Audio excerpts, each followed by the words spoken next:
నమస్కారం. City news తెలుగుకి స్వాగతం. విద్యకు తమ ప్రభుత్వం అధిక ప్రాధాన్యత ఇస్తుందని మంత్రి నారా లోకేష్ తెలిపారు. రాష్ట్రంలో ప్రైవేట్ విశ్వవిద్యాలయాల స్థాపన, క్రమబద్దీకరణ చట్ట సవరణ బిల్లుని మంత్రి శాసనసభలో ప్రవేశపెట్టారు. ఈ సందర్భంగా లోకేష్ మాట్లాడారు. 2016లోని రాష్ట్ర ప్రభుత్వం ప్రైవేట్ యూనివర్సిటీల చట్టం తీసుకువచ్చిందని గుర్తు చేశారు. అభివృద్ధి వికేంద్రీకరణ జరగాలన్న ఆలోచనతో ప్రైవేట్ యూనివర్సిటీల స్థాపనకి నిర్ణయం తీసుకున్నామని చెప్పారు.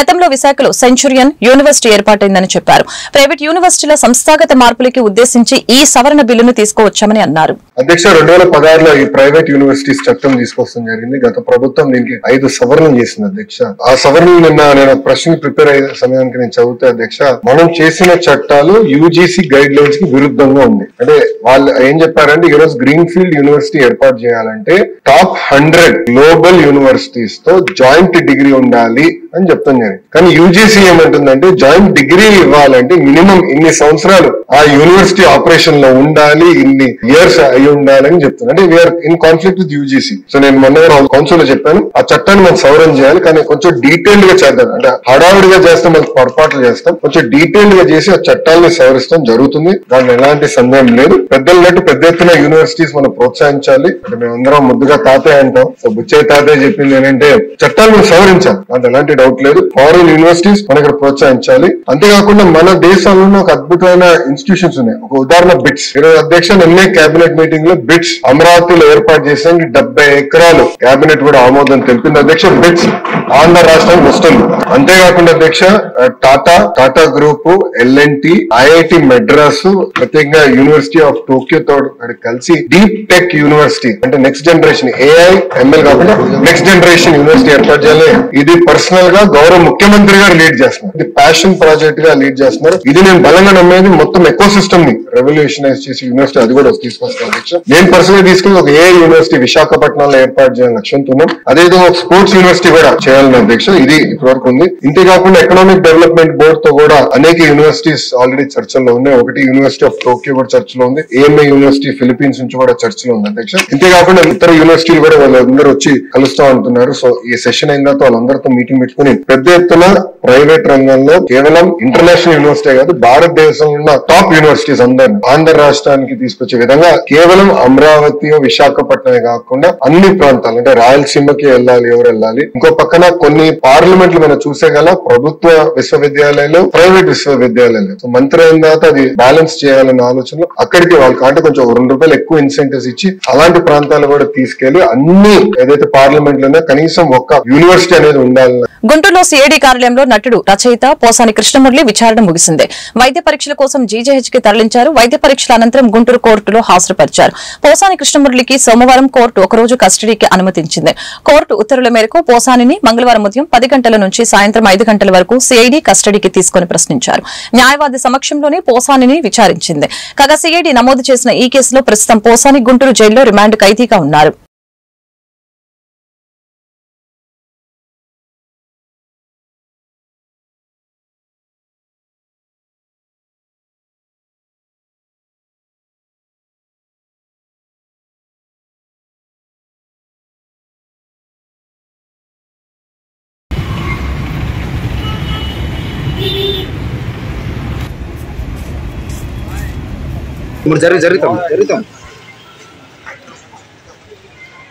జరుగుతాం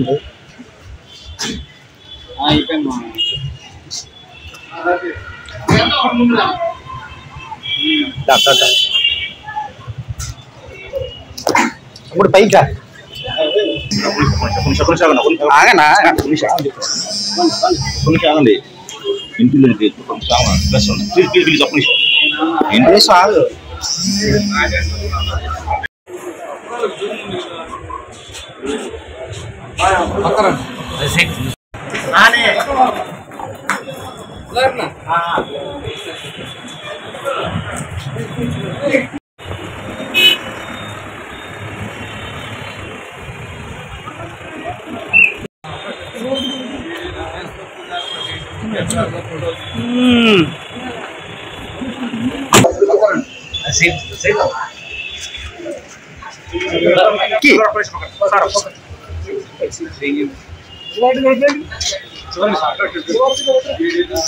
ఓటర్లు అధికంగా ఉన్న పోలింగ్ కేంద్రాల విభజనపై అధికారులు ప్రత్యేక దృష్టి సారించాలని జిల్లా కలెక్టర్ జె వెంకటమురళి తెలియజేశారు. పోలింగ్ కేంద్రాల విభజనపై రాజకీయ పార్టీల నాయకులు, ఎన్నికల అధికారులతో స్థానిక కలెక్టరేట్ లో మంగళవారం ఆయన సమావేశం నిర్వహించారు. పోలింగ్ కేంద్రాల పరిధిలో 1200కు మించి ఓటర్లు ఉండరాదని, నిబంధనలు ఉల్లంఘించరాదని కలెక్టర్ చెప్పారు. 1200కు పైగా ఓటర్లు ఉంటే మరొక కేంద్రాన్ని ఏర్పాటు చేయాలని ఎన్నికల కమిషన్ స్పష్టమైన ఆదేశాలు జారీ చేసింది. ఎన్నికల కమిషన్ ఆదేశాల మేరకు పోలింగ్ కేంద్రాల విభజన ప్రక్రియకు ప్రతిపాదనలు సిద్దం చేయాలని చెప్పారు. బాపట్ల జిల్లాలో 12,91,415 ఓటర్లు ఉన్నారు. ఈ సమావేశంలో జిల్లా రెవెన్యూ అధికారి జి గంగాధర్ గౌడ్, ఈఆర్ఓలు, ఏఈఆర్ఓలు, ఎన్నికల విభాగం పర్యవేక్షకులు షేక్ షఫీ, బీజేపీ నాయకులు రామకృష్ణ, సిపిఎం నాయకులు గంగయ్య, కాంగ్రెస్ పార్టీ నాయకులు డి రవికుమార్, ఆమ్ ఆద్మీ పార్టీ నాయకులు బాలాజీ, బీఎస్పీ నాయకులు కోటేశ్వరరావు, టీడీపీ నాయకులు షేక్ గౌస్ బాషా, వైసీపీ నాయకులు ఐ మాల్యాద్రి, జనసేన నాయకులు శివనారాయణ తదితరులు పాల్గొన్నారు. తర్వాత హెడ్ క్వార్టర్ ఒకసారి డిస్ట్రిక్ట్ లెవెల్లో ఒకసారి మీటింగ్ కండక్ట్ చేయమన్నారు. ఎందుకంటే ఎలక్షన్ కమిషన్ ఆఫ్ ఇండియా లో ఏమైనా ఇష్యూస్ ఉన్నాయా, అదేవిధంగా ఈ ఎలక్షన్ కమిషన్ ఆఫ్ ఇండియా ఇటీవల గౌరవ జిల్లా కలెక్టర్ గారు ఈ రోజు మన జిల్లా స్థాయిలో ఈ కార్యక్రమం మీటింగ్ ఏర్పాటు చేయడం జరిగింది. ఏం చేయాలనంటే ఏదైతే polling stations by electors details అని చెప్పి నోట్స్ లో రెడీ చేసి పెట్టారో, బహుశా మీ దగ్గర అందరి దగ్గర కూడా ఉంటది, పొలిటికల్ పార్టీస్ దగ్గర అందరి దగ్గర. సో ఇప్పుడే ఆ పోలింగ్ స్టేషన్స్ లో 1400 దాటిన పోలింగ్ స్టేషన్స్ 15 ఉన్నాయి. అవి రేపల్లెలో 2 ఉన్నాయి, బాపట్లలో 4, అద్దంకిలో 6, చీరాలలో 3. 1300 దాటినవి 26 ఉన్నాయి. అవి కూడా ఎక్సెప్ట్ వేమూరు అన్ని చోట్ల ఉన్నాయి. అట్లానే 1200 దాటినవి కూడా 60 ఉన్నాయి. అట్లానే 1100 దాటినవి కూడా 139 ఉన్నాయి. మనము అసలు 1000 అనేదే టార్గెట్ పెట్టుకున్నాం. పల్లెలు తగ్గితే దెర్ ఈజ్ నో ప్రాబ్లం. తగ్గితే మనకి 800 ఉన్నా పర్లేదు, 700 ఉన్నా పర్లేదు, 600 ఉన్నా దెర్ ఈజ్ నో ఇష్యూ. సాఫీగా వస్తారు, వేసుకుంటారు, ఓట్లు వెళ్ళిపోతారు. ఒకవేళ అర్బన్ లో మైగ్రేషన్స్ పెరగడం వల్ల, అర్బన్ లో ఎక్కువ కావడం వల్ల, లేదా ఏజ్ అటైన్ అయిన వాళ్ళు, పిల్లలు, యూత్ వాళ్ళు రావడం వల్ల నంబర్ పెరిగితే క్రౌడ్ అవుతుంది ఆ పోలింగ్ స్టేషన్ లో. ఆ పోలింగ్ స్టేషన్ లో పోల్ మేనేజ్మెంట్ కూడా కష్టం అవుతుంది, గందరగోళంగా ఉంటుంది. కాబట్టి మనం రాబోయే 4 years ని ప్రొజెక్షన్ ని మనం మైండ్ లో పెట్టుకొని మనం 1000కి కన్ఫర్మ్ అవుదాం. కరెక్టేనా అండి పొలిటికల్ పార్టీస్? ఓకే. సో 1000 ని పెట్టుకొని 1000 కన్నా ఎక్కువ ఉన్నవన్నీ రేషనలైజేషన్ చేద్దాం. నెక్స్ట్ పోలింగ్ స్టేషన్ ని ప్రపోజ్ చేసుకుందాం. ఏ రోజుల్లోకి కరెక్ట్ గా ఉండాలనే చేస్తాం అంతే. కాబట్టి మనం ఈ సిస్టమ్ లో వెళ్ళిపోదాం. This is my instructions with regard to this point. ఇంకా క్లెయిమ్స్ విషయానికి వస్తే మనం జనవరి ఎప్పుడు పబ్లిష్ చేసాం? 25 జనవరి 6వ తారీఖు పబ్లిష్ చేసాం. సో అప్పుడు జనవరి నెల, ఫిబ్రవరి, మార్చి దరిదాపున 2.5 నెలలు లేదా 3 నెలల కాలం అన్ని పెండింగ్ ఉన్నాయి మీ దగ్గర. ఇది ఆల్ ఏఈఆర్ఓస్, ఈఆర్ఓస్ ఇమీడియట్ గా దీన్ని క్వాలిటీ డిస్పోజల్ చేయాలి. గురించి, పోలింగ్ స్టేషన్స్ గురించి, ఎమ్యూనిటీస్ గురించి, డిస్పోజల్ ఆఫ్ ది క్లెయిమ్స్ గురించి and rationalisation of the polling stations గురించి వాళ్ళకి కెపాసిటీ బిల్డింగ్ కూడా చేయాలి. క్లెయిమ్స్ అనేవి మనము విల్ టేక్ ఇట్ అప్. అంటే మీరు ఒకవేళ నేను తీసుకోకపోయినా you take it up every month fix date. International Delhi Public School Cherukupalli వార్షిక క్రీడోత్సవం ఇవాళ ఘనంగా ప్రారంభమైంది. ప్రధాన అతిథిగా ప్రపంచ స్థాయి roller skating champion, Arjuna award గ్రహీత శ్రీ అనూప్ కుమార్ యామా హాస్డే క్రీడోత్సవానికి శ్రీకారం చుట్టారు. అకాడమిక్ డైరెక్టర్ శ్రీమతి వందన శర్మ, పరిపాలనా అధికారి శివప్రసాద్ కూడా ఈ వేడుకల్లో పాల్గొని జెండాను ఎగురవేసి పావురాలను విడుదల చేసి క్రీడా ఉత్సవ ప్రారంభాన్ని సూచించారు. క్రీడోత్సవాన్ని పురస్కరించుకుని వాలీబాల్ మరియు క్రికెట్ పోటీలను ప్రారంభించి క్రీడా స్ఫూర్తికి శ్రీకారం చుట్టారు. విద్యార్థులు ఉత్సాహంగా పాల్గొని తమ క్రీడా ప్రతిభను ప్రదర్శించారు. ఈ సందర్భంగా అనూప్ కుమార్ యామ మాట్లాడారు. క్రీడలు శారీరక దృఢత్వంతో పాటు శిక్షణ, పట్టుదల మరియు క్రమశిక్షణను పెంపొందిస్తాయని, ఇది ఎంతగానో సహాయపడతాయని చెప్పారు. ప్రతి విద్యార్థి క్రీడా స్ఫూర్తితో మెరుగైన భవిష్యత్తు కోసం కృషి చేయాలని ప్రేరేపించారు. ఈ వార్షిక క్రీడోత్సవంలో వేటలోనూ విశేషమైన ఆటలు, టీం పోటీలు, వ్యక్తిగత క్రీడా కార్యక్రమాలు నిర్వహించారు.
Firstly, I have to say that, these kind of schools I have only seen in Switzerland, Sweden and Norway, because, in lush green places, the schools are built where the children actually are very close to the environment. So, firstly, one big round of applause to International Delhi Public School. I would like to say that, the today's events that I have actually seen are truly international and truly global. So one more round of applause for all of you. Remember, when you do something great, please applaud for yourself. This is so important. My name is Anup Kumar Yama, and I've been the world champion gold medalist and Arjuna awardee from the sport roller skating. And this has always been my passion, and it was at the age of 3 years that I actually started skating. And I really did not even know that this sport was called skating. So it was my father who've put me into the sport, and he's been my coach, my philosopher, my guide, my mentor, my idol. So one round of applause for him, please. Like I said, I started skating when I was 3 years old, and I did not even know. And back then, we did not have roller skating rinks, we did not have skates, we did not have the infrastructure, nothing. I mean, blankly, we just went into the sport with a deep desire to do something, in this unique sport, because I felt, this was so attractive that I should pursue this. So, back then in 1989, my father wrote to one USA company that, we want to do skating and we want skates. This company was so happy that someone somewhere from India wants to do this. They actually sent 2 video cassettes and 2 books along with the skates. And that is how we started, learning the sport. And that is where the journey began. So I'd like to tell all of you that, with whatever little or most infrastructure or opportunity that you have, you must try to make the most out of it. Vetapalem మండలం వేటపాలెం పరిధిలోని ప్రజా ప్రయోజనాల పేరిట విలేకరి ముసుగులో పేదలను దోపిడీ చేస్తున్న సంఘటనలో వేటపాలెం మండలం చల్లారెడ్డిపాలెంలో గల కాలనీలైన దత్తక్షేత్రం, చేనేతపూరి, వివేకానంద కాలనీలో పేదలను గుర్తించి వారిని లక్ష్యంగా చేసుకుని దోపిడీ చేయడంతో సోమవారం కలెక్టర్ గ్రీవెన్స్ లో బాధితులు ఎర్రవరపు దుర్గారావు ఫిర్యాదు చేసి తమ కుటుంబాలను ఆదుకోవాలని కోరారు. ఫిర్యాదులు తెలిపిన విషయాలపై సంబంధిత అధికారులు పూర్తి విచారణ చేసి చట్టపరమైన చర్యలు తీసుకుని వేటపాలెం మండల పరిధిలో పేద ప్రజలకు విముక్తి కల్పించాలని పలువురు కోరుతున్నారు.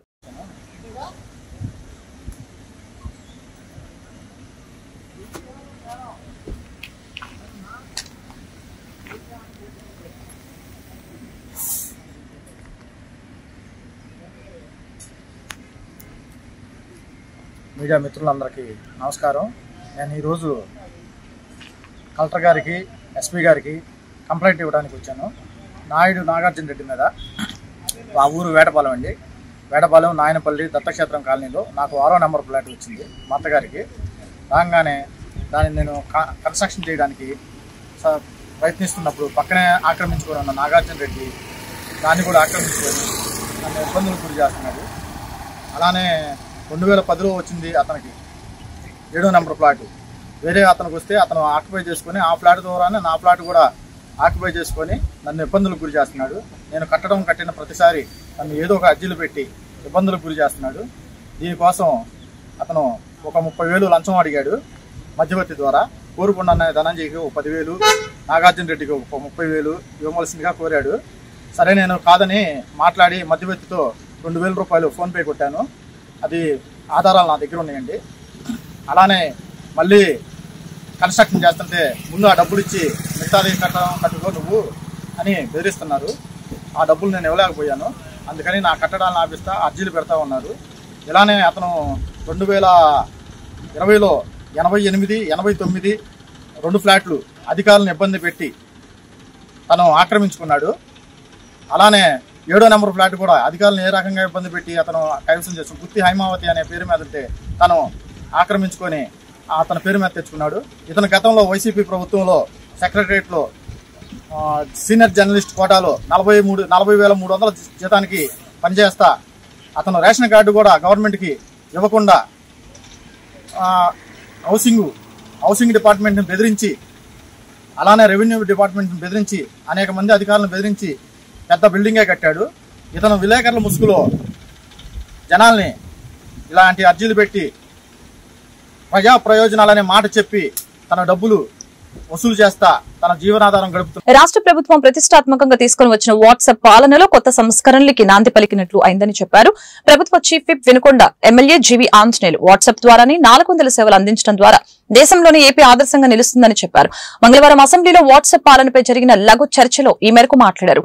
చీఫ్ విప్ జీవి మనమిత్ర ద్వారా ప్రజలకు మంచి మిత్రులుగా సేవలు అందిస్తున్నందుకు మంత్రి లోకేష్ కి ధన్యవాదాలు తెలిపారు. ఈ వాట్సాప్ గవర్నెన్స్ అనేది ఈ రోజు మన రాష్ట్రంలో అమలు చేసింది దేశంలోనే ఒక ఆదర్శం అధ్యక్ష. మన మిత్ర ఈరోజు 400 రకాల సేవలను ప్రజలకి ఒక మంచి మిత్రుడిగా అందిస్తుంది అధ్యక్ష, ఒక ఫ్రెండ్లీ యూజర్.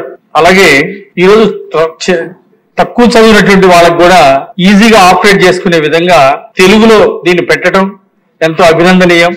ఇది తప్పనిసరిగా కోట్లాది మంది ప్రజలకి బ్రహ్మాండంగా ఉపయోగపడుతుంది అధ్యక్ష. ముఖ్యంగా దీంట్లో ట్రాన్స్పరెన్సీ, పార్టీలకు అతీతంగా కులాలకు అతీతంగా ఎవరు అప్లికేషన్ పెట్టుకున్నా సరే వాళ్ళకి న్యాయబద్ధంగా మంచి సేవలు అందించాలనేది ఇక్కడ ప్రభుత్వ లక్ష్యం అధ్యక్ష. అందరికీ మెరుగైన సేవలు అందించాలనే లక్ష్యంతో, అలాగే ట్రాన్స్పరెన్సీగా మంచి సేవలు అందించాలి అనే లక్ష్యంతో దీన్ని ప్రభుత్వం ఆధార్ కి లింక్ చేస్తున్నారు అధ్యక్ష. ఫోన్ నంబర్ ఆధార్, ఒక్కోసారి ఇంకో నంబర్ ద్వారా అప్లై చేసినప్పుడు కూడా ఆధార్ లింక్ ఉన్నటువంటి ఫోన్ నంబరు, అలాగే ఒకవేళ ఆ డేటా రిపోర్ట్ అనేది ఇంకో నంబర్ కావాలంటే ఆ నంబర్ కూడా ఫిల్ చేసే అవకాశం ఏదైనా ఉంటే దాన్ని కూడా పరిశీలించమని నేను కోరుతున్నాను అధ్యక్ష. అట్లాగే బర్త్ సర్టిఫికేట్ అధ్యక్ష 21 రోజుల్లోపు అప్లై చేయాలి కొత్తగా పుట్టినటువంటి బిడ్డలకు. లేట్ అయితే ఆ ప్రాసెస్ ఎంఆర్ఓ దగ్గరికి, ఆర్డీఓ దగ్గరికి, ఈవెన్ కలెక్టర్ దాకా పోవాల్సి వస్తుంది అధ్యక్ష. దానివల్ల అంటే ఈ బిజీ పనుల్లో వాళ్ళ బిడ్డకి 21 రోజు లోపు అప్లై చేసుకోకపోతే వాళ్ళకి చాలా కష్టపడి తెచ్చుకోవాల్సి వస్తుంది అధ్యక్ష సర్టిఫికెట్. దాన్ని కనీసం ఒక 2 నెలలు బిడ్డ పుట్టినాక ఒక 2 నెలలకు కూడా అప్లై చేసుకునే అవకాశం ఇస్తే బాగుంటుందని చెప్పేసి లబ్ధిదారు దృష్టిలో పెట్టుకుని అడుగుతున్నాను అధ్యక్ష. అట్లాగే గ్రామాల్లో దీనివల్ల చాలా ఉపయోగాలు ఉన్నాయి అధ్యక్ష. దీని మీద ఒక అవేర్నెస్, గ్రామాల్లో అవేర్నెస్ సదస్సులు పెడితే బాగుంటుందని చెప్పేసి నేను మంత్రి గారికి కోరుతున్నాను అధ్యక్ష. సర్టిఫికేట్ తెచ్చుకోవడానికి అప్లై చేయడం ఈజీ అయిపోయింది అధ్యక్ష. మళ్ళీ తెచ్చుకోవాలంటే ఆయన వాళ్ళ కుటుంబ సభ్యులు ఆఫీస్కి వెళ్ళి తెచ్చుకోవాల్సిన పరిస్థితి అధ్యక్ష. దాన్ని వాట్సాప్ ద్వారానే ఏ వాట్సాప్ ద్వారా అయితే అప్లికేషన్ రిసీవ్ చేసుకున్నామో దానికి పంపించినట్టయితే అక్కడే డౌన్లోడ్ చేసుకుంటున్నాం అధ్యక్ష. ఈ మధ్య ఎయిర్పోర్ట్ లో మీరు తెలుసు కదా అధ్యక్ష, మొబైల్లోకి వాట్సాప్ లో ఫ్లైట్ టికెట్ వస్తే ఎయిర్పోర్ట్ లో కూడా చూపిస్తే అలౌ చేస్తున్నారు అధ్యక్ష. అదే విధంగా ప్రింట్ తీసుకునే విధంగా వాట్సాప్ ద్వారానే ప్రింట్ తీసుకుంటే లబ్ధిదారుడు అక్కడికి వెళ్లే పని లేకుండా ఛార్జీలు ఖర్చు లేకుండా ఉంటుంది అధ్యక్ష. ఇవన్నీ పరిశీలించాల్సి కోరుతూ 400 బెనిఫిట్స్ ఉన్నటువంటి ఈ వాట్సాప్ గవర్నెన్స్ తీసుకొచ్చినటువంటి మంత్రి లోకేష్ గారికి హృదయపూర్వక అభినందనలు తెలియజేస్తూ దీని ద్వారా ప్రజలకు ఎంతో మేలు జరగబోతుందని ప్రత్యేక ధన్యవాదాలు తెలియజేస్తూ సెలవు తీసుకున్నా అధ్యక్ష. వినుకొండ పట్టణంలో సోమవారం రాత్రి మహిళ దారుణ హత్య ఘటన కలకలం రేపింది.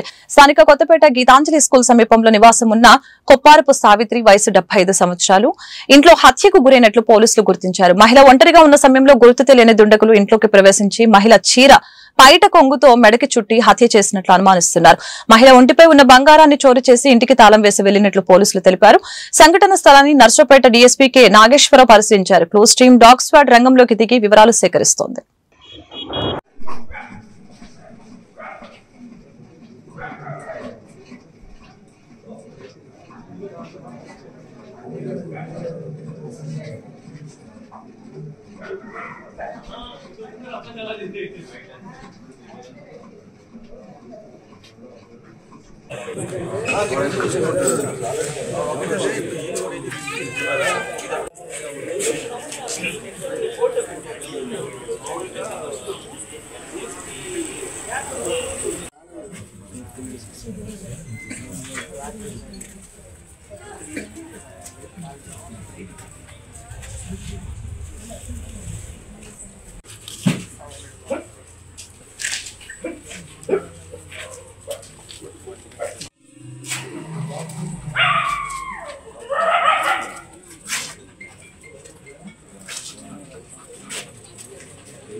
ఈ వార్తలు ఇంతటితో సమాప్తం. మరొక బులెటిన్ మళ్ళీ కలుద్దాం.